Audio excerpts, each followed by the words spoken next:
Buenos días, tardes o noches, dependiendo de la hora en la que estén viendo este video. Nosotros somos alumnos de la Facultad de Medicina de la Universidad Autónoma de Guerrero y el día de hoy les vamos a presentar el tema de desarrollo de las tecnologías de la información y evolución. ¿Qué son las TICs?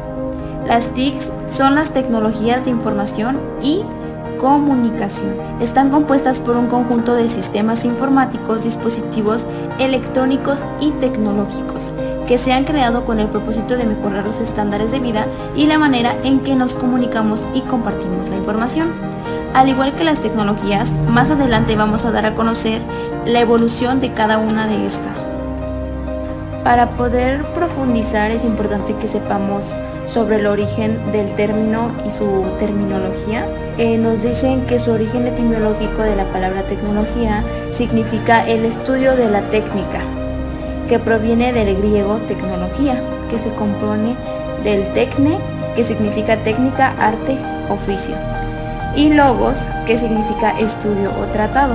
También la tecnología tiene su origen cuando la técnica comienza a vincularse con la ciencia.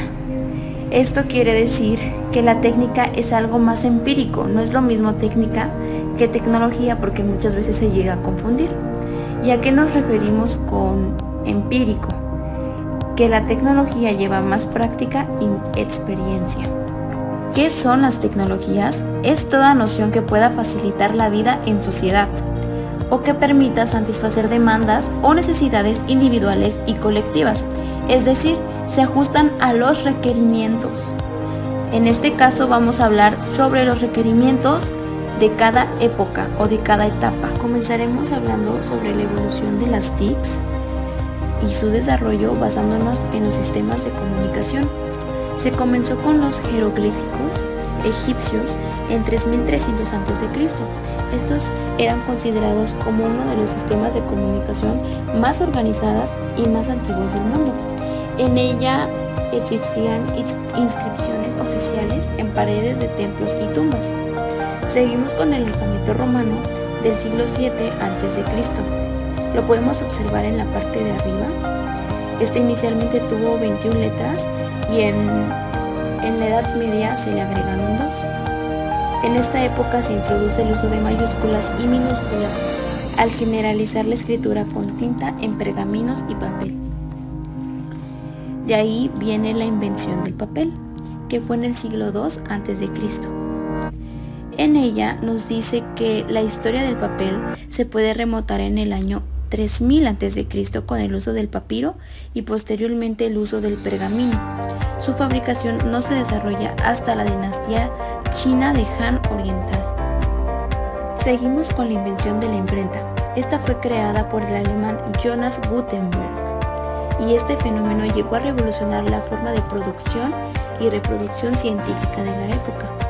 Posterior y gracias a la invención de la imprenta tenemos el primer periódico, y ya que fue el primer medio de comunicación de masas. El primero apareció en Alemania. En 1897, Nicolás Tesla logra transmitir energía electromagnética sin cables. Gracias a esto, tenemos la invención del primer radiotransmisor con ondas electromagnéticas. Seguimos con las grandes revoluciones, es decir, el nacimiento del cine en 1895 por los hermanos Lumière. Proyectan por primera vez públicamente las primeras imágenes en movimiento.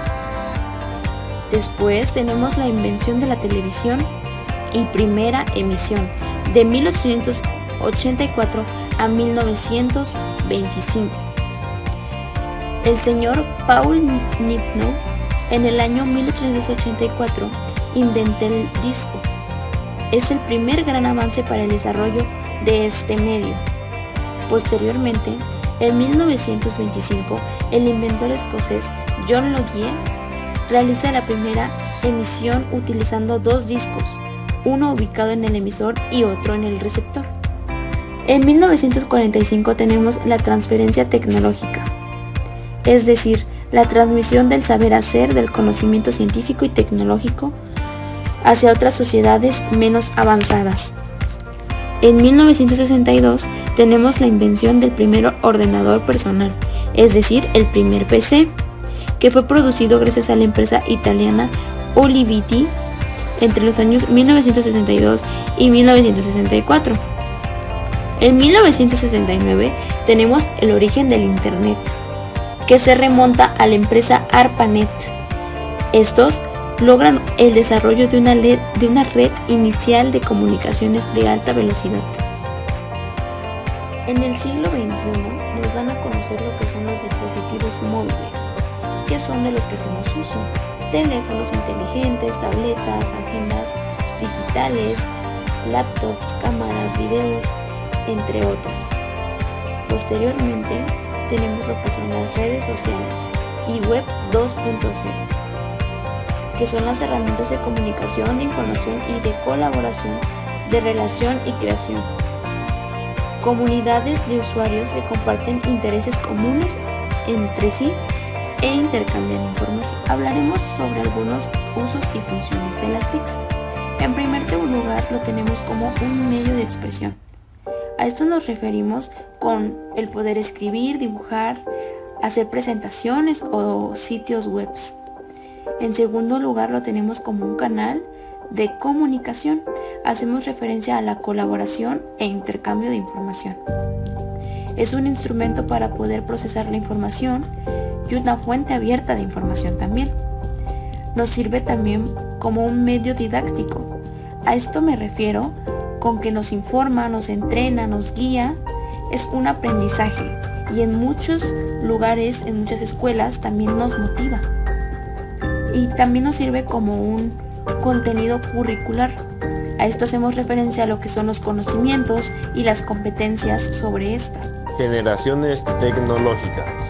En la primera generación existía un desconocimiento total en las capacidades de una computadora, ya que en un estudio se arrojó que de 20 computadoras que se tenían, con estas se podría saturar el campo para procesar sus datos, es decir, no se daban abasto. Y en 1951 se inventa la UNIVAC, la primera computadora comercial, que la podemos ver en la imagen. Algunas de sus características es que estas máquinas estaban constituidas por medios de tubos de vacío, al igual las pueden ver en la imagen, y eran programadas en lenguaje de máquina.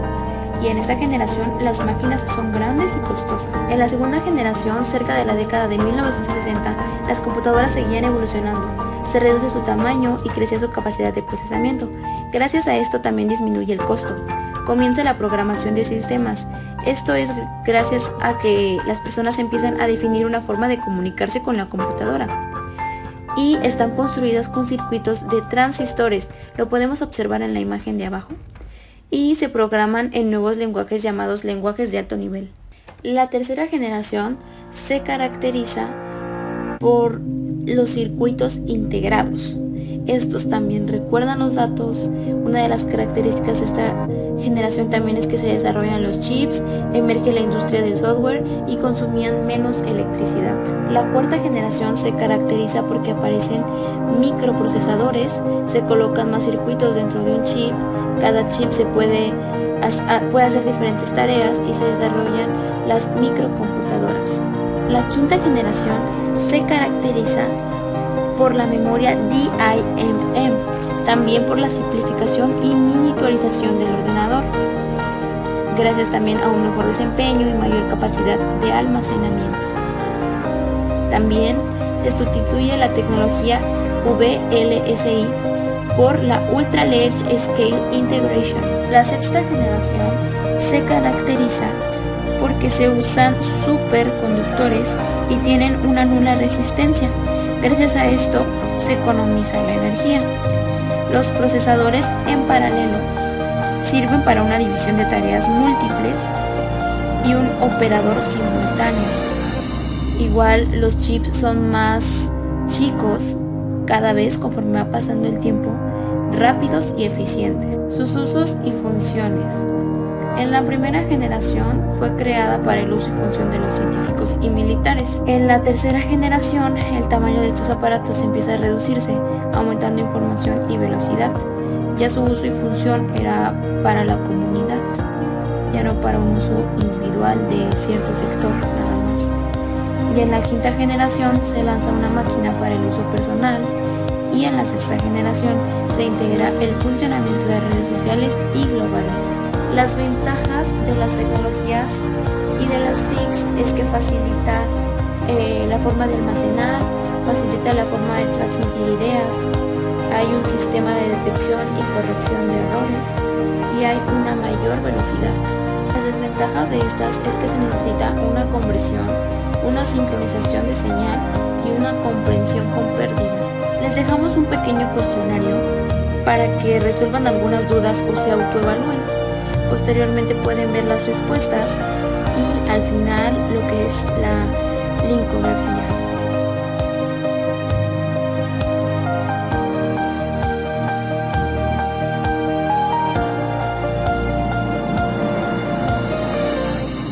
Fue un gusto poder compartir estos conocimientos y esta pequeña presentación. Espero les sirva de mucho y muchas gracias.